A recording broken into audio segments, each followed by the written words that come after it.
사무엘상 22장 1절에서 5절까지 말씀입니다. 446면에 나와 있습니다. 말씀 앞에 일어나 교독으로 함께 읽겠습니다. 사무엘상 22장 1절에서 5절, 구약성경 446면에 나와 있습니다. 일어나서 함께 말씀을 교독합니다. 제가 먼저 읽겠습니다.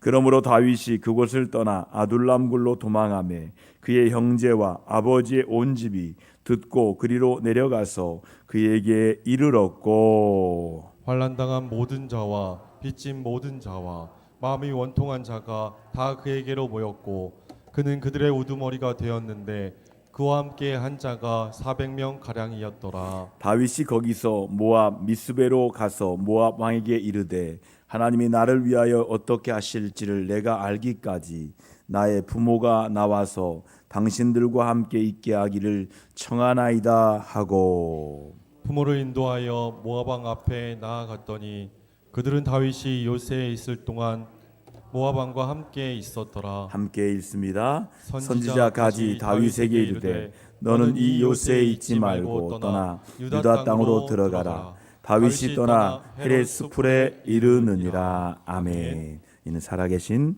하나님의 말씀입니다. 기도하겠습니다. 다윗의 자손 예수 그리스도를 믿는 사람들이 오늘 다윗의 이야기를 통하여 예수님의 말씀을 기억하고 다윗의 삶을 통하여 현존하시는 주님을 만나기 원합니다. 생활 속에서, 현실 속에서 하나님을 어떻게 섬겼는지를 말씀을 통해 깨닫고 우리의 피난처 되신 우리 주님께 나아가는 귀한 시간 되게 하여 주옵소서.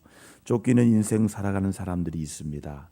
일에 쫓기고 시간에 쫓기고 사람에 쫓기는 인생의 삶에서 피난처 되시는 주님께 나오는, 피난처로 날마다 주님 앞에 나오는 믿음의 삶으로 인도해 주옵소서. 쫓는 사울, 쫓기는 다윗이라는 말씀의 제목을 두 번째 이야기로 함께 나눌 때 말씀 속에, 이야기 속에서 우리가 하나님의 말씀의 교훈을 받도록 축복하여 주옵소서. 우리의 주가 되신 예수님의 이름으로 감사하며 간절히 축복하며 기도드리옵나이다. 아멘. 지지난주에 이어서 쫓는 사울, 쫓기는 다윗의 이야기, 두 번째 이야기를 통해 말씀의 교훈을 받는 은혜가 있기를 축복합니다. 지지난주에 이어서 오늘 다윗의 쫓기는 삶에서 몇 가지 중요한 교훈을 얻게 됩니다. 다윗은 왜 사울에게 그렇게 쫓기고 사울은 왜 그렇게 다윗을 쫓는 일에 목숨을 거는지에 대해서 한번 깊이 생각해 볼 필요가 있습니다. 또한 성경은 왜 다윗의 쫓기는 비참한 삶을 그렇게도 자세하고 적나라하게 열거하고 있는지에 대해서 생각해 보아야 합니다. 다윗의 이야기 설교를 했던 첫 번째 설교에 드렸던 것처럼 다윗의 이야기는 일반인들이 생각하는 기적이 단 한 번도 일어나지 않았습니다. 다윗의 이야기에는 우리가 생각한 기적이 단 한 번도 일어나지 않았다는 거예요. 사람들이 보고 깜짝 놀랄 만한 초자연적인 일은 한 번도 나타나지 않았습니다.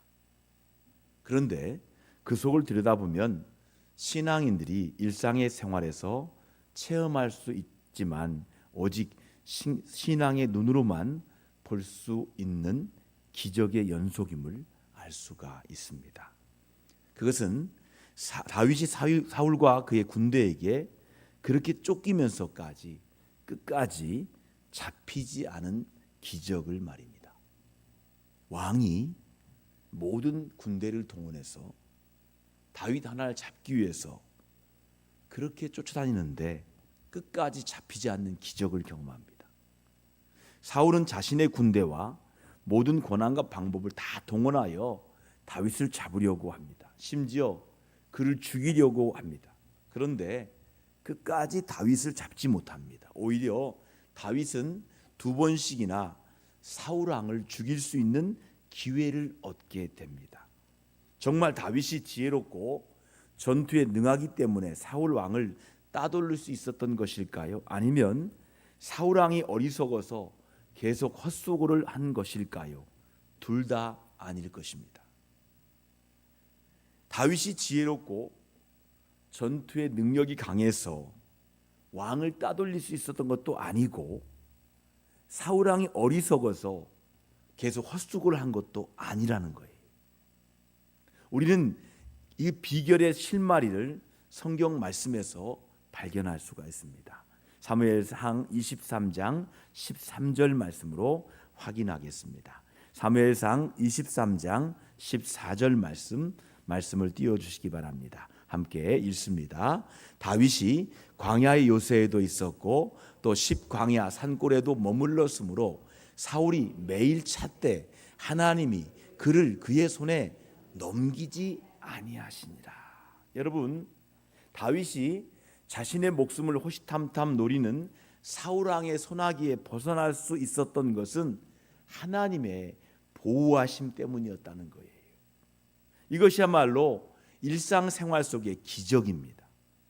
우리가 이렇게 항상 긴장하고 위험한 세상에서 안전하게 살 수 있는 것은 하나님의 보호하심을 때문임을 믿으시면 아멘 합시다. 여러분들이 오늘 어떤 일을 경험했는지 모르겠어요.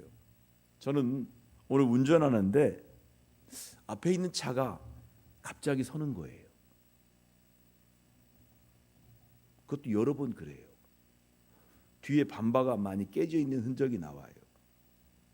제 뒤에 트럭이 있는데 저는 거리를 두고 갔거든요.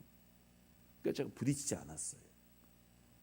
겨우 그 차를 피해서 가는데 그 차에 지나가는 트럭 운전사가 저를 대신해서 그 운전사에게 소리를 치는 거예요. 왜 사고를 일으키려고 하냐고.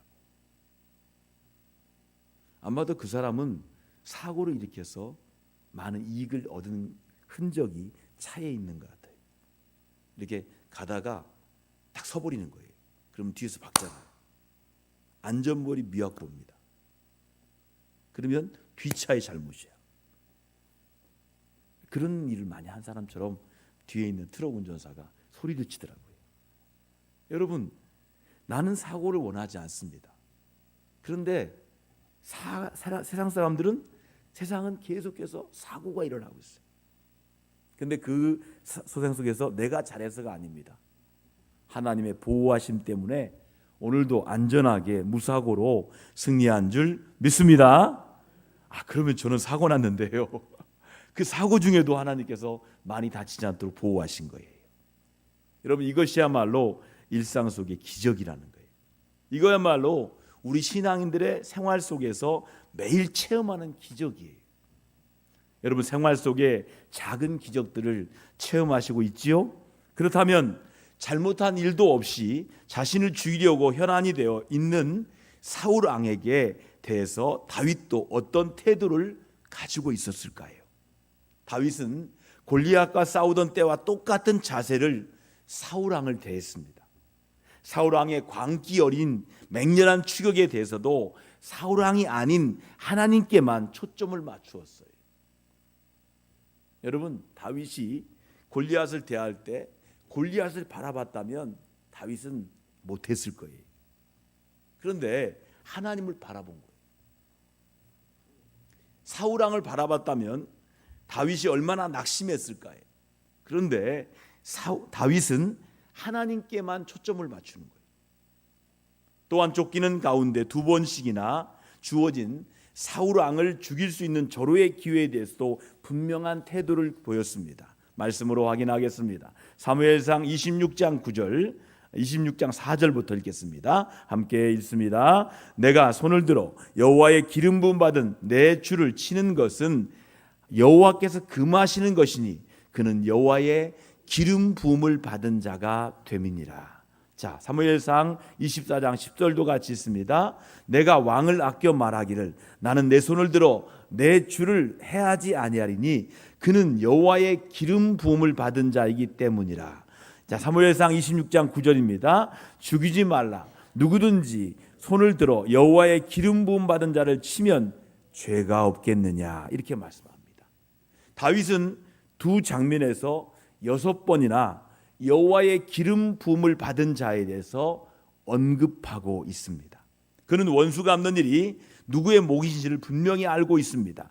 말씀을 읽습니다. 사무엘상 24장 12절 함께 읽습니다.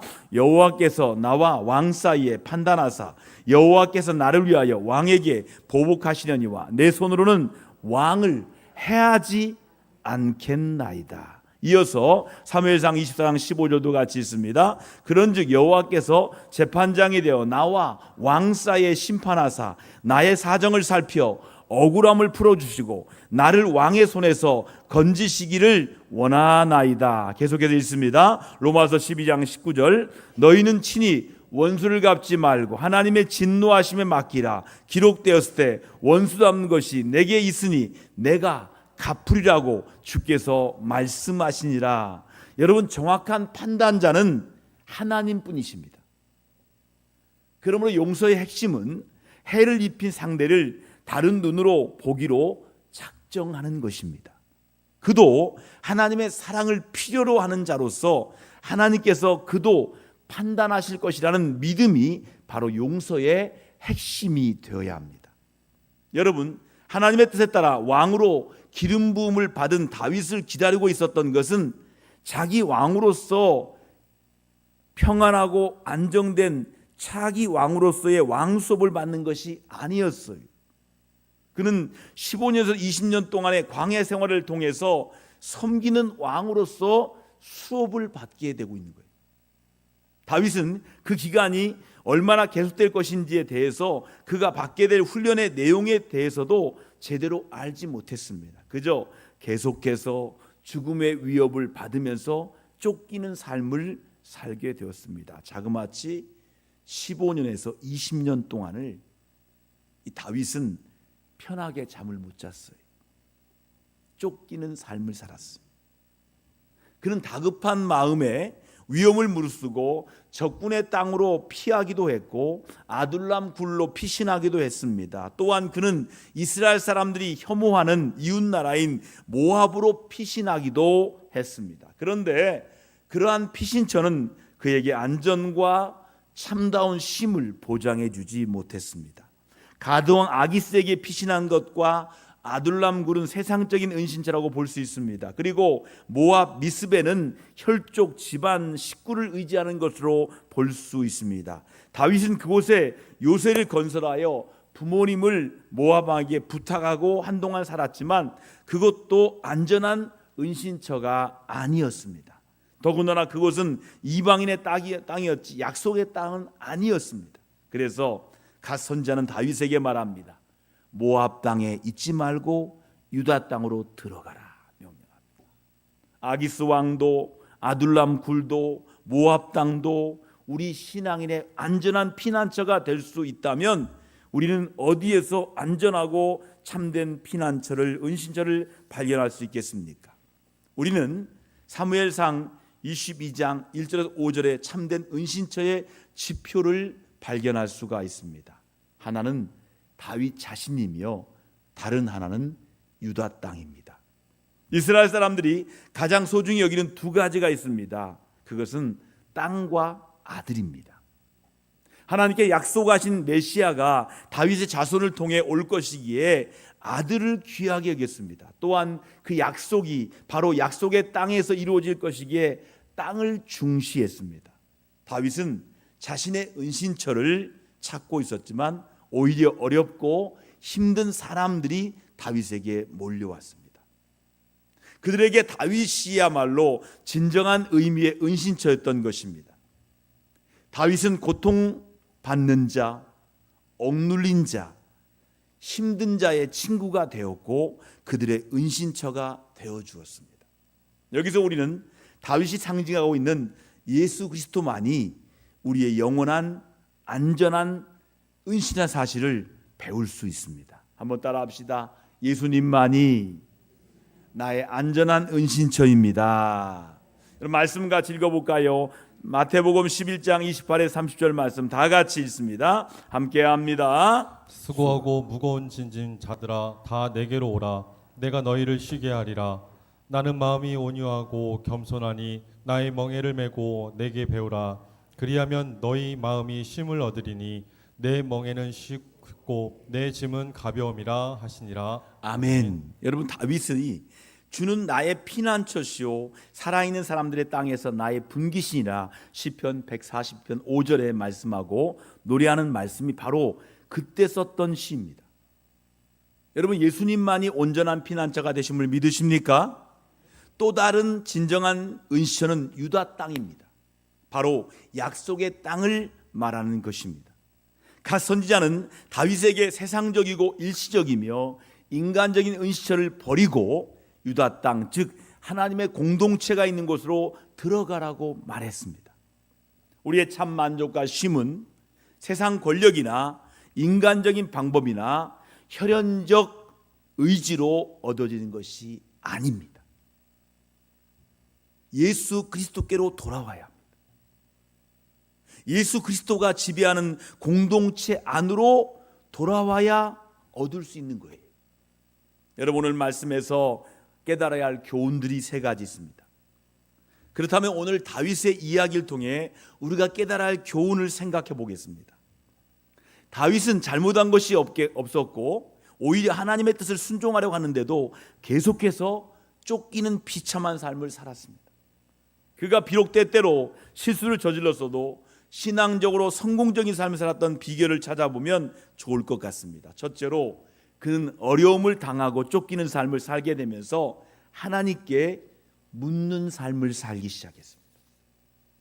그는 하나님께 물어봅니다. 하나님, 다윗의 물음에 대한 이야기가 성경에 이곳저곳 나옵니다. 하나님께 묻는 질문이 다윗의 이야기예요. 계속해서 다윗은 하나님께 물어보고 살아요. 하나님 어떻게 해야 됩니까? 계속해서 묻는 삶을 살아요. 그가 하나님을 향해서 묻는 삶을 살 때마다 하나님께서는 그에게 갈 길을 준비하시고 예비하셨어요. 그리고 두 번째는 다윗은 하나님의 주권을 절대적으로 인정합니다. 그래서 자기 힘으로 사울 왕을 대적하거나 보복하지 않았던 거예요. 세 번째는 그는 어렵고 힘들 때일수록 하나님의 약속을 붙잡았어요. 이것이 바로 다윗이 그러한 환난 가운데서도 승리할 수 있던 세 번째 비결이었어요. 갓 선지자의 조언은 어렵고 힘들 때 다윗이 가져야 할 태도를 깨우쳐 주었어요. 세상과 세상의 권력과 인간을 의지하지 말고 오히려 하나님을 의지하고 하나님의 품으로 파고들라는 것입니다. 하나님을 피난처로 삼으라는 것이었어요. 하나님을 섬기며 말씀을 순종하려다가 우리가 기대하는 방법이나 때에 맞게 하나님께 도움을 주지 않으면 인간적이고 세상적인 방법을 찾아보는 유혹을 받게 됩니다. 그러나 그런 때일수록 하나님의 약속을 붙잡고 하나님의 품으로 들어가라는 것입니다. 우리는 지지난주와 오늘 다윗의 이야기를 통해 적어도 두 가지를 정확하게 기억해야 됩니다. 하나는 예수님께 돌아가는 것만이 유일한 구원의 길이라는 거예요. 한번 따라합시다. 예수께로 돌아갑시다. 여러분, 예수님께 돌아가는 길만이 유일한 구원의 길이라는 거예요. 여러분, 주님께서 만드신 공동체 안에만 구원과 안식이 있다는 사실이에요. 두 번째는 공동체입니다. 믿음의 공동체, 교회 공동체 안에만 구원과 안식이 있다는 사실이에요. 여러분, 또 한 가지는 세상적 권력과 방법과 혈연을 통한 안식처는 일시적인 것뿐이 아니라 그 자체가 우리 신앙과 안전을 위협하는 장애물이라는 사실입니다.